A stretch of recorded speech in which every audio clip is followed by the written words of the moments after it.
आज हम animal behaviour का जो टॉपिक है पेरेंटल बिहेवियर या पेरेंटल केयर। इससे पहले हमने देखा था कि केयर बिफोर बर्थ की बर्थ से पहले किस प्रकार से केयर की जाती है।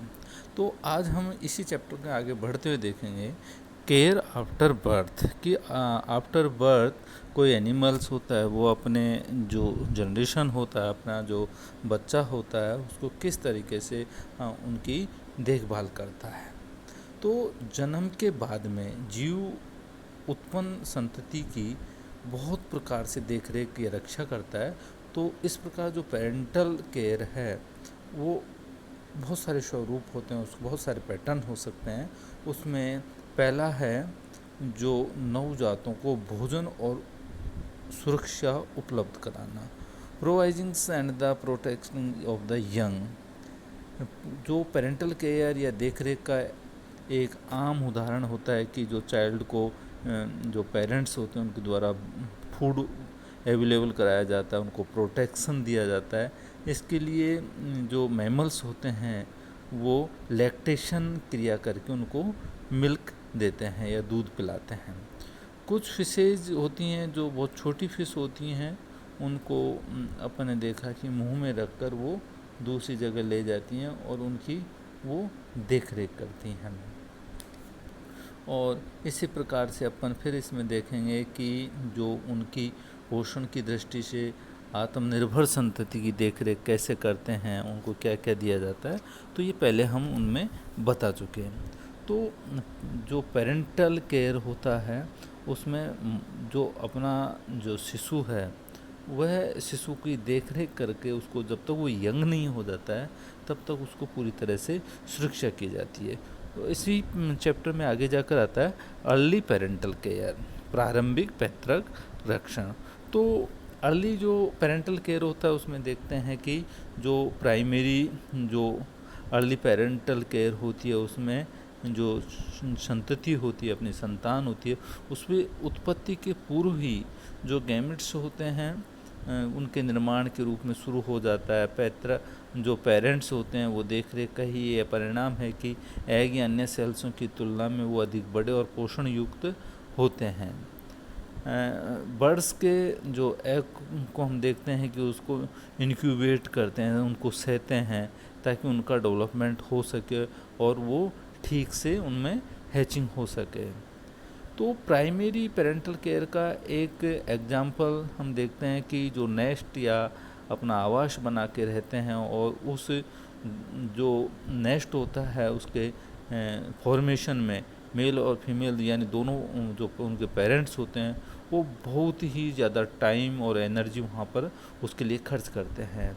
फॉर एग्जांपल हम देखते हैं कि जो एक सूअर होता है वो सुरक्षित स्थान की खोज करता है, वहाँ घोंसला बनाने हेतु 5 से 10 किलोमीटर चलते हैं और घोंसला बनाने में वो 10 घंटे लगाते हैं। तो ऐसी बहुत सारी जो स्पीशीज होती हैं जो बहुत कम केयर करती हैं या बिल्कुल नहीं करती, उनको प्राय बहुत ही अधिक मात्रा में संतति उत्पन्न करते हैं। जैसे कि जो कीट होते हैं, रेप्टाइल्स होते हैं, फिशीज होती हैं। ऐसे जो स्थिर वातावरण में जहाँ नर और मादा दोनों को संतति के साथ रहने का समान अवसर उपलब्ध हो, वहाँ माता और पिता दोनों ही पेरेंटल केयर दर्शाते हैं। एक ऐसे परिवर्तनशील वातावरण में जहाँ माता और पिता में से एक को संतति के साथ रहने का अवसर मिलता हो, वहाँ उस जो चाहे मेल हो या फीमेल हो, उस सेक्स के अभिभावक द्वारा जो पेरेंटल केयर प्रदर्शित की जाती है, जिसके साथ बच्चों को रहने का अधिक अवसर प्राप्त होता है। और फिशेज में हम देखते हैं कि सामान्यतः जो मेल होता है वो नेस्ट फॉर्मेशन करता है, उसका प्रोटेक्शन करता है। बर्ड्स में हम देखते हैं कि मादाएं जो फीमेल होती हैं वो ऐसा करती हैं। इनके अलावा कुछ मामले होते हैं जिनमें जो फीमेल होती है एग को मेल की देखरेख में छोड़कर स्वयं किसी दूसरे मेल के साथ नया घर बसा लेती है।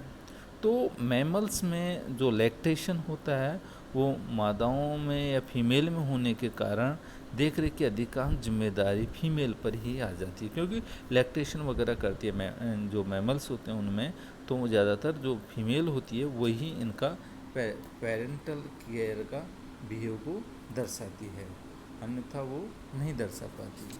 तो इसी जो कड़ी में अपन आगे चलकर देखते हैं कि factor affecting of parental care. तो इससे पहले हम बता पाएंगे कि जो अर्ली पेरेंटल केयर होता है, जहाँ जो एनिमल्स का जो गैमेट्स बनता है, जाइगोट बनता है, जाइगोट के बाद में डिफरेंट टाइप्स के जो स्टेजेज आती हैं, गेस्टुला, ब्लास्टुला, क्लीवेज, और तब जाकर वो एक चाइल्ड में डेवलप होता है और वह फिर अपना जो एम्ब्रियो पोजीशन में आता है, एम्ब्रियो से फिर वो बाहर निकलकर शिशु की पोजीशन में आता है। तो उस दरम्यान में अपन देखते हैं कि जब जाइगोट या गैमेट्स बनता है, तभी से एक पेरेंट्स अपनी जो पेरेंटल केयर की भूमिका निभाता है, और अंतत में जब तक वो यंग वंस में चेंजेज नहीं आता, जब तक नहीं बन जाता, तब तक वह उसमें पूरी पेरेंट केयर का फॉर्मेशन वो पूरी तरह से करता है। तो इस तरह से हम देखते हैं कि कोई भी एनिमल्स पेरेंट्स केयर, जो पेरेंटल केयर होता है, वो पूरी तरह से दिखाता। हाँ, हालांकि कहीं पर इसमें जो भूमिका होती है वो मेल की बहुत ज़्यादा होती है, कहीं पर फीमेल की ज़्यादा होती है, ऐसा कहीं भी नहीं है, या कहीं बाध्यता नहीं होती है कि उसी की ज़्यादा हो। हाँ, मैमल्स में जाकर हम थोड़ा सा देखते हैं कि वहाँ पर फीमेल का जो रेस्पॉन्सिबिलिटी है वो ज़्यादा बढ़ जाती है पेरेंटल केयर की, क्योंकि वहाँ पर उस फीमेल के अंदर लैक्टेशन की क्रिया पाई जाती है, और लैक्टेशन की क्रिया होती है तो वह अपने शिशु को छोड़कर दूसरी जगह नहीं जा पाती, यानी वो जो मेल होता है उसके भरोसे छोड़कर नहीं जा पाती, क्योंकि वो लैक्टेशन की क्रिया होती है, जिससे वह दुग्ध का सीक्रेशन होता है, मिल्क सीक्रेशन होता है, वो मिल्क देती है अपने बच्चों को। तो इस तरह से उनकी क्रियाएँ रेस्पॉन्सिबिलिटी बढ़ जाती है, पर इसमें मेल की भी रेस्पॉन्सिबिलिटी कम नहीं रहती है, इन दोनों का एडजस्टमेंट होता है। हाँ, कुछ जो एग्जांपल्स होते हैं उसमें जो मेल की रेस्पॉन्सिबिलिटी ज़्यादा होती है, अन्यथा ज़्यादातर फीमेल की ही ज़्यादा होती है। तो इस तरह से इनमें पेरेंटल केयर की क्रिया पाई जाती है।